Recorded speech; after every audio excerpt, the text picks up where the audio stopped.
Si Dieu veut se servir de vous, si Dieu planifie de se servir de vous, si vous regardez en arrière, vous trouverez qu'il y avait quelqu'un qui vous cherchait querelle toute votre vie. Vous avez été choisi comme souffre-douleur. Mais Dieu va intervenir pour vous élever. Restez avec nous dans Jouissez de votre vie.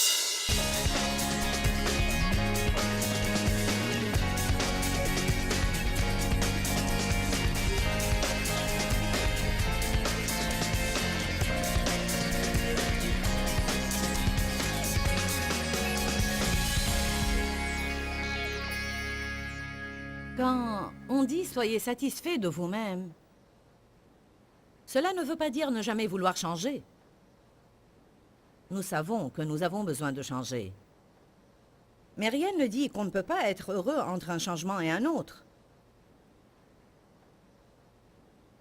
2 Corinthiens 3 dit que nous sommes transformés en l'image de Dieu en degrés variés de gloire. Degrés variés de gloire. J'aime ce verset. Allant de gloire en gloire en gloire. Quand on étudie la parole de Dieu, on se transforme en son image de gloire en gloire en gloire. Mais vous devez vous réjouir dans la gloire où vous êtes maintenant. Ne regardez pas toujours à la gloire des autres en souhaitant être à leur place. Combien d'entre vous savent qu'il y a toujours des personnes qui sont arrivées à une gloire plus élevée que la vôtre? Amen. Dans Deutéronome chapitre 7, verset 22, la Bible dit que Dieu nous délivrera de nos ennemis peu à peu. Personnellement, j'ai vraiment besoin de ces versets. Peu à peu, de gloire en gloire. Et quand le diable me dit à l'oreille, « Ça prend beaucoup de temps. » Tu ne changes pas aussi vite que tu devrais. Alors je retourne à ces Écritures et je dis, « Je ne suis plus là où je veux être, mais je remercie Dieu que je ne suis plus là où j'étais. » Honnêtement, je crois que s'il y a jamais erreur que j'ai commise et que je regrette maintenant, et j'essaye toujours d'éviter le regret, car ça ne fait aucun bien à mon avis. Mais s'il y a jamais erreur qu'il est difficile pour moi de ne pas regretter, c'est le fait que je n'ai pas joui des premières années de mon ministère comme je crois que j'aurais dû faire, et je n'ai pas joui non plus des premières années de mon cheminement spirituel avec Dieu. J'aurais aimé l'avoir fait. Cela est dû en premier lieu au fait que je voyais là où je devais être, et je voyais là où j'étais en ce temps, et je ne savais pas jouir là où j'étais sur mon chemin vers le but. Dites tous, je cours vers le but.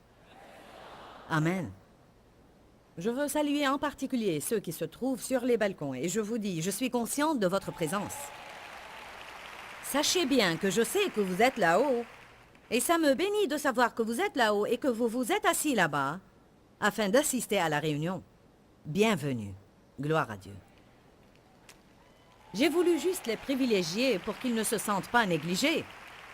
Amen. Le diable ne veut pas que vous accomplissiez votre destin.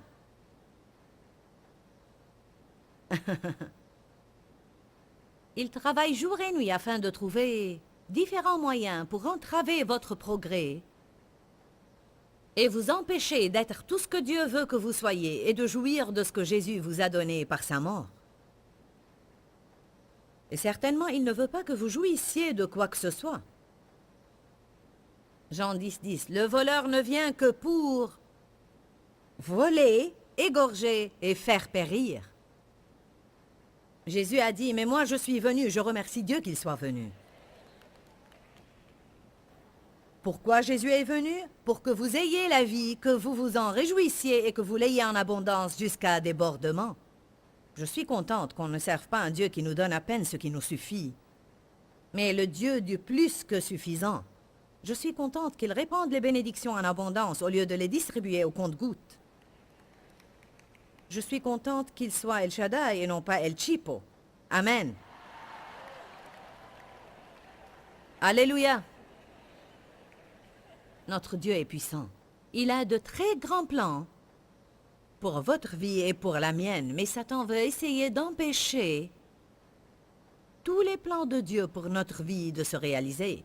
Nous allons contempler la vie de David dans la Bible et voir les différents moyens dont l'ennemi s'est servi, et cela pour l'empêcher d'avancer et de croire qu'il peut entrer dans l'histoire et qu'il peut faire grand-chose. Le diable veut vous empêcher de faire quoi que ce soit, mais si vous allez essayer de faire quelque chose, il veut que ça soit médiocre et moyen. Il ne veut pas que vous croyiez que vous pouvez faire grand-chose. Il veut que vous viviez en marge de la vie en contemplant cette poignée de personnes que vous considérez être les héros du monde. Et à vous dévalorisez en croyant que Dieu ne peut pas se servir de vous. Et je vous dis, si Dieu s'est servi de moi, alors il peut se servir de quiconque. J'en suis sûre. Je pense que c'est une des raisons pour lesquelles il m'a appelé afin de prouver qu'il peut se servir de quelqu'un qui était aussi misérable que je l'étais quand il m'a appelé. Quand Dieu avait besoin de quelqu'un pour le charger de ce ministère, il a cherché une personne misérable et il a dit « Je vais manifester ma puissance en toi. » Amen. Dans 1 Samuel, chapitre 16, verset 1, il est écrit « Dieu dit à Samuel, « Jusqu'à quand resteras-tu à pleurer seul, alors que moi je l'ai rejeté et qu'il n'est plus roi sur Israël? Emplis d'huile ta corne et va. Je t'envoie chez Jessé le Bethléemite, car j'ai vu parmi ses fils le roi que je veux. » Je pourrais parler de ce sujet toute la nuit, car il faut qu'on dise aux gens, « Jusqu'à quand resterez-vous à pleurer ce que vous ne pouvez pas changer? » Si vous voulez progresser, vous devez lâcher ce qui est derrière mentalement et émotionnellement. Et vous devez avancer. Il a dit à Samuel le prophète, « Jusqu'à quand resteras-tu à pleurer? » Cet homme, alors que j'ai essayé de me servir de lui, mais sans succès. J'ai un nouveau plan. Amen. Alors Dieu voulait oindre David pour roi. Mais tout de suite, on remarque que l'ennemi a commencé à agir. Car quand Samuel était allé pour oindre l'un des fils de Jessé, comme Dieu lui avait dit de faire, on a appelé tous les fils de Jessé, sauf David. Satan a intervenu tout de suite pour que David se sente mal à l'aise, car sa famille ne considérait même pas que Dieu pouvait se servir de lui. Vous vous sentez mal à l'aise quand les gens ne considèrent même pas que Dieu peut se servir de vous. Ils ont appelé tous ses fils, sauf David, et le premier était sûrement l'aîné. Dans 1 Samuel chapitre 16, verset 6, il est écrit « Lorsqu'ils arrivèrent et que Samuel aperçut Eliab, qui est le fils aîné, il se dit « Sûrement pour Dieu, c'est son oint. » Mais Dieu dit à Samuel « Ne considère pas son apparence ni la hauteur de sa taille, car je l'ai écarté. » Il ne s'agit pas de ce que voient les hommes, car l'homme regarde à l'apparence, mais Dieu regarde au cœur. Ouh, comme c'est réconfortant. Dieu regarde au cœur. Il ne voit pas ce que nous faisons ou nos dons naturels et nos traits. En fait, je crois parfois que Dieu se sert exprès de ce que nous considérons être notre plus grande faiblesse. Car la Bible dit la puissance de Dieu s'accomplit dans la faiblesse. Parmi toutes les choses que je n'aimais pas en moi, et c'est vraiment drôle et hilarant maintenant, mais ce que je détestais le plus en moi, c'était ma voix. Je détestais beaucoup ma voix. C'est quelque chose de vraiment hilarant. Mais quelle leçon!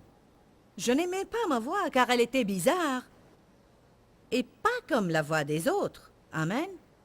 Certains d'entre vous ont quelque chose en eux qui les rend différents des autres et ils détestent aussi différentes choses en eux et différents traits de leur personnalité et de leur caractère. Et le diable leur a dit qu'ils étaient bizarres, mais moi je vous dis que vous n'êtes pas bizarres mais uniques.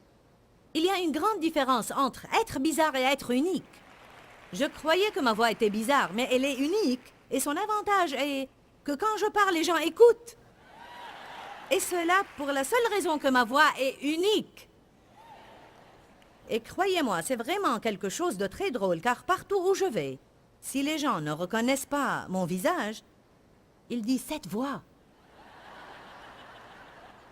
Je reconnaîtrai cette voix n'importe où. Je crois que souvent les téléspectateurs arrêtent de zapper pour la simple raison que ma voix est unique. Et quand quelque chose est unique, ça attire vraiment l'attention. Alors voici que Dieu se sert de ce que je considérais être le pire de mes défauts pour prêcher l'Évangile, littéralement dans le monde entier, chaque jour à travers la télévision. Le Seigneur est merveilleux. Amen. Il ne voit pas l'apparence de l'homme, mais il voit le cœur. N'oubliez pas que quand les autres vous prennent pour des vauriens, des bonariens, Dieu voit quelque chose que les autres ne voient pas. Alors ils ont appelé tous les fils. Et Dieu a dit, non, non, non, non, n'y a-t-il pas quelqu'un d'autre? Ils répondirent, si, il reste encore David. Juste David. Il est dehors en train de paître le bétail. Envoyez le chercher. » Ils l'ont cherché, et il est écrit, « Et Samuel prit la corne d'huile et l'oignit au milieu de ses frères. » Cela est très intéressant, car parfois Dieu vous oindra devant des personnes qui ne vous aiment pas du tout, ou même devant des personnes qui sont jalouses de vous. Et je vous dis, les frères de David étaient jaloux de lui, et je vais vous le prouver dans quelques minutes. Probablement car il était gentil, ou bien car il aimait Dieu. Bien, vous pouvez lire tout cela dans le chapitre 16, et maintenant au début du chapitre 17, dans 1 Samuel 17, Goliath apparaît. Il était en train de se moquer et lancer un défi aux Israélites, et nul d'entre eux n'avait l'audace de le combattre, etc., etc., etc. Alors les 3 frères aînés de David ont été envoyés à la guerre, mais David, au pâturage pour paître le troupeau. Son père l'envoyait parfois pour donner du fromage, du pain et quelques boissons à ses frères dans le campement, et il pouvait jeter un coup d'œil sur le champ de bataille. Il aimait faire cela, car il voulait voir ce géant vaincu. Alors, David est arrivé un jour avec du fromage, du pain et des boissons, et il a commencé à poser des questions à ceux qui se tenaient près de lui. Prenez 1 Samuel 17, 26. Il est écrit, David dit à ceux qui se tenaient près de lui, « Qu'est-ce qu'on fera à celui qui abattra ce Philistin et qui écartera la honte d'Israël? Qui est ce Philistin incirconcis pour qu'il ait lancé un défi aux troupes du Dieu vivant? » Le peuple répondit, « Voilà ce qu'on fera pour l'homme qui l'abattra. » Lorsque son frère aîné Eliab l'entendit discuter avec les soldats, il se mit en colère contre lui et il lui dit, « Faites attention ici. Pourquoi es-tu descendu? À qui as-tu laissé ton petit troupeau dans le désert? » C'est étonnant comment, quand Satan essaie d'entraver notre progrès, il se sert de quelqu'un pour essayer de nous dévaloriser et nous faire sentir que quoi que nous fassions, nos efforts sont vains et dépréciés et n'ont aucune importance. À qui as-tu laissé non seulement ton troupeau, mais ton petit troupeau? À qui as-tu laissé ton petit troupeau que tu gardes? Toi, vaurien et bon à rien. Le diable n'a jamais essayé de vous faire sentir que vous étiez un bon à rien et que ce que vous faisiez était sans valeur et même pas remarquable. Tu n'es qu'une réceptionniste. Tu travailles dans les réclamations. Tout ce que tu fais, c'est travailler à la garderie. S'il n'y avait pas de personnes qui faisaient cela, on n'aurait pas eu une telle réunion. Ce qui est important pour nous n'est pas nécessairement important pour Dieu. Ce qui est important pour Dieu, c'est que vous fassiez ce qu'il vous a demandé de faire et non pas ce que le monde considère être important. Puis il a accusé David. « Je connais ton insolence et la malice de ton cœur. C'est pour voir la bataille que tu es venu. » Verset 29 montre que David était habitué à être traité comme ça. Écoutez, David répondit, « Qu'est-ce que j'ai fait maintenant? » Vous pouvez déduire du ton de cette phrase-là qu'il était habitué à être maltraité et critiqué. Il était habitué à être découragé, habitué à être accusé. Il était habitué à un tel traitement de la part de ses frères. Et écoutez bien, si Dieu veut se servir de vous, si Dieu planifie de se servir de vous, si vous regardez en arrière, vous trouverez qu'il y avait quelqu'un qui vous cherchait querelle toute votre vie. Vous avez été choisi comme souffre-douleur. Mais Dieu va intervenir pour vous élever, pour se servir de vous et vous donner une double bénédiction pour les souffrances du passé. Il y a encore mieux. Qu'est-ce que j'ai fait maintenant? Est-ce qu'on ne peut pas poser une question inoffensive? Le verset 30 est très important. Nous pouvons ce soir tirer environ 20 leçons différentes. Écoutez ce que David a fait. Il avait à choisir. David se détourna d'Eliab et s'adressa à un autre. Il posa la même question.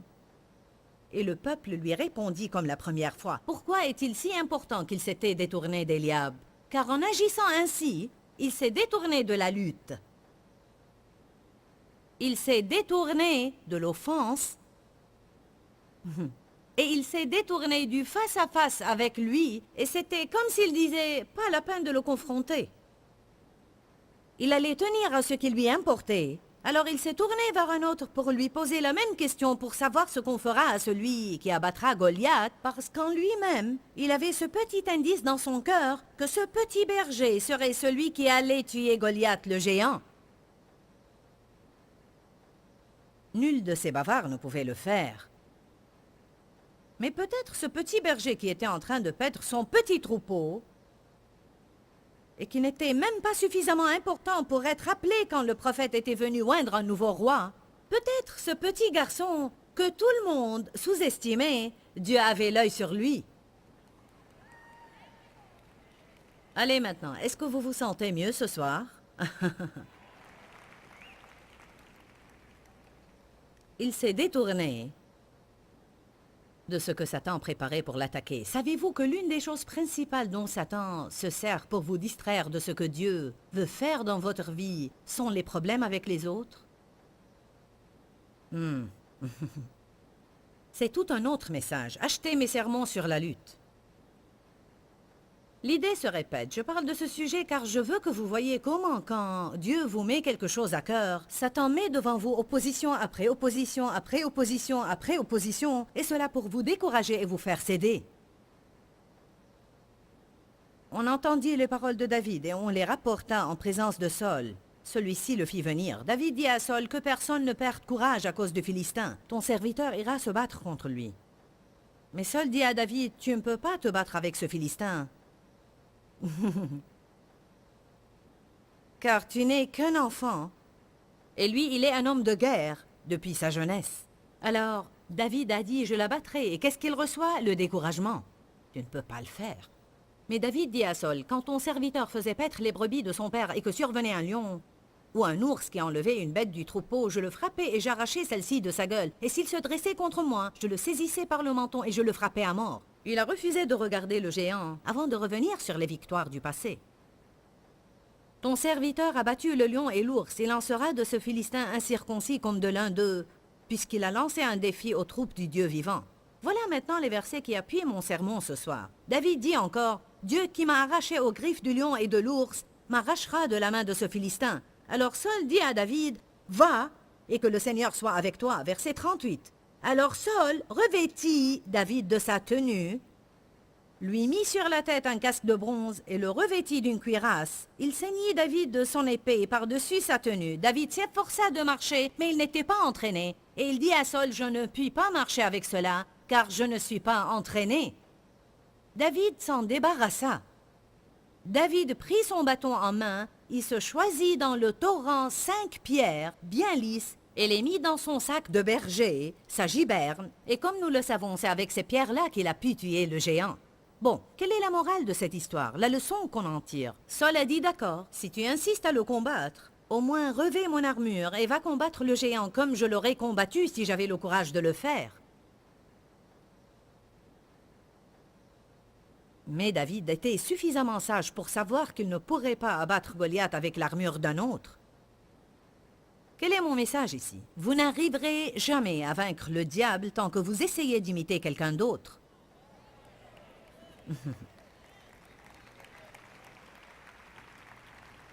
Vous n'arriverez jamais à battre les Goliaths qui sont dans votre vie tant que vous vous comparez aux autres, tant que vous faites concurrence avec les autres, et tant que vous croyez que vous n'allez pas être bien à moins que vous ne soyez comme eux. Saul dit, si tu es déterminé à l'abattre, abats-le donc à ma façon. Il répondit, non, je vais simplement ramasser ces petites pierres lisses. Mais qui tuerait un géant avec 5 pierres lisses? Je vous dis que peu importe ce que vous faites, ce qui importe vraiment est ce que Dieu décide de oindre.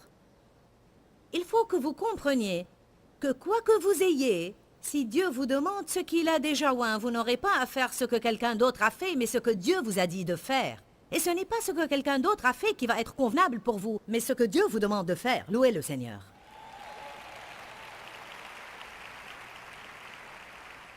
Durant les premières années de mon ministère, j'étais réellement insécurisée. Vous ne l'auriez pas remarqué même si vous m'aviez entendu, parce que je donnais l'impression d'être forte, mais au fond j'étais très insécurisée. Et je voulais tout le temps me trouver avec des personnes qui faisaient ce que je fais. Je prenais toujours des rendez-vous avec celui-ci, celui-là et quelqu'un d'autre. Nous voulons toujours savoir ce que les autres font. Il n'y a pas de mal en cela, mais réalisez que vous ne pouvez pas toujours faire ce que les autres font, parce que Dieu veut que vous vous tourniez vers lui et non pas vers les autres. Je voulais toujours prendre des rendez-vous avec toutes ces personnes. Et à chaque fois que j'avais un rendez-vous et avant que je n'aille rencontrer les personnes en question, le rendez-vous s'annulait. C'était comme si Dieu ne voulait pas que je rencontre des personnes qui faisaient ce que j'essayais de faire. Je criais « Seigneur, j'ai besoin d'aide !» Et bien sûr, il me répondait, je vais t'aider et te montrer ce que tu vas faire. En fait, Dieu savait qu'il me manquait tellement d'assurance que si je me trouvais avec d'autres personnes, au lieu d'être moi-même et de faire ce que Dieu me disait de faire, j'aurais fait tout ce qu'il faisait et cela n'aurait pas marché, parce qu'en réalité, ce n'était pas le plan de Dieu pour moi. Quand aurons-nous suffisamment d'assurance pour être des individus uniques et pour avoir peut-être le courage de faire quelque chose de différent?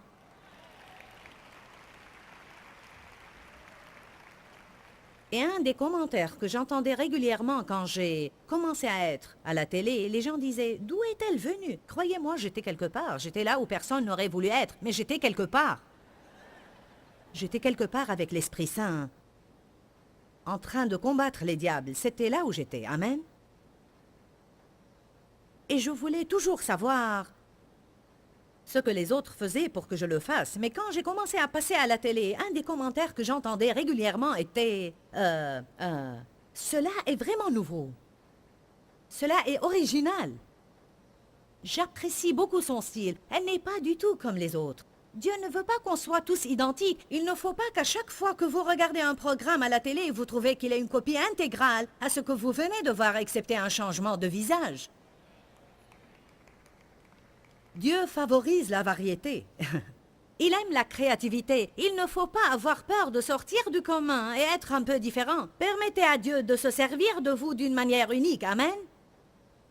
Arrêtez de penser qu'il y a quelque chose qui ne va pas en vous simplement parce que vous ne faites pas les choses comme les autres les font. Amen. Bon. Une des choses que j'avais à surmonter était lire des livres sur de grands hommes et femmes de Dieu et croire automatiquement qu'il y avait quelque chose qui n'allait pas en moi, car je ne faisais pas ce qu'ils faisaient. As-tu lu un livre sur un intercesseur et pensé quel est mon problème? Je ne prie pas comme ça. J'ai lu des livres sur des intercesseurs qui priaient 12 heures par jour et je pensais quel est mon problème? J'ai découvert que Dieu se sert de chacun d'entre nous d'une manière différente. Ce que je déteste le plus, c'est les formules. Les directives sont super, mais les formules sont terribles. Vous savez pourquoi? Parce qu'elles deviennent des formules religieuses, des lettres de loi. Et la Bible nous apprend dans 2 Corinthiens, dans le chapitre 3 à 6, que la lettre tue tandis que l'esprit vivifie. Et si vous voulez qu'il y ait de la vie dans ce que vous faites, suivez le plan de Dieu pour votre vie et non pas les formules qui sont établies par quelqu'un d'autre et les transformer en loi et dire c'est ce que vous devez faire. Ne prenez pas une montre avec vous quand vous priez pour une certaine durée de temps. On ne pointe pas l'alarme avec Dieu. Bien, j'ai besoin de prier pour 1 heure, ou quoi que ce soit. Jésus a dit à ses disciples, « Vous n'avez pas la force de veiller 1 heure avec moi ?» Je ne dis pas que c'est une mauvaise directive à suivre, mais nous ne pouvons pas la tenir pour une loi et penser, « Bon, je dois prier pour 1 heure, sinon je ne suis pas bon. » Combien de fois je suis allée prier avec une montre et je disais ce que je pouvais dire en 20 minutes, puis je restais là pour 40 minutes supplémentaires juste pour prouver que je pouvais le faire. Et je détestais toute minute supplémentaire et on croit que cela fait plaisir à Dieu, ce n'est pas vrai.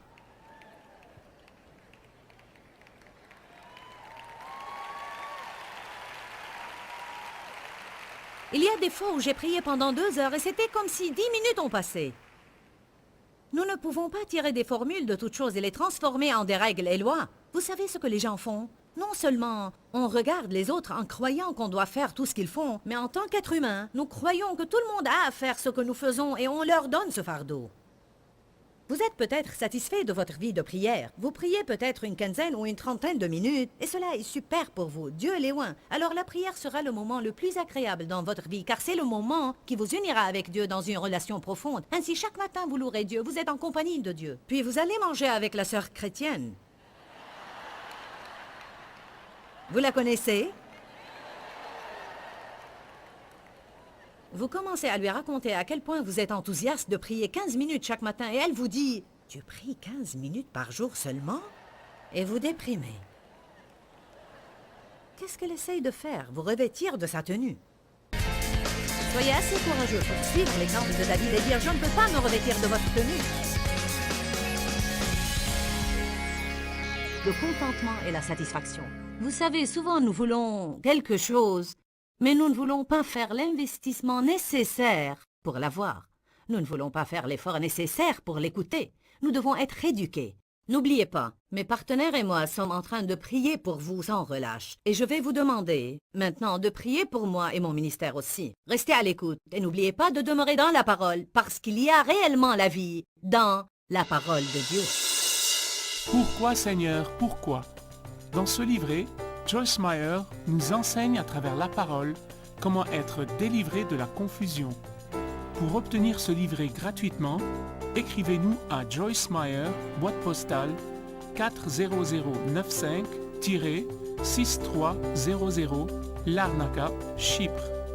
Ou bien visitez notre site web www.joycemeyer.org/fr.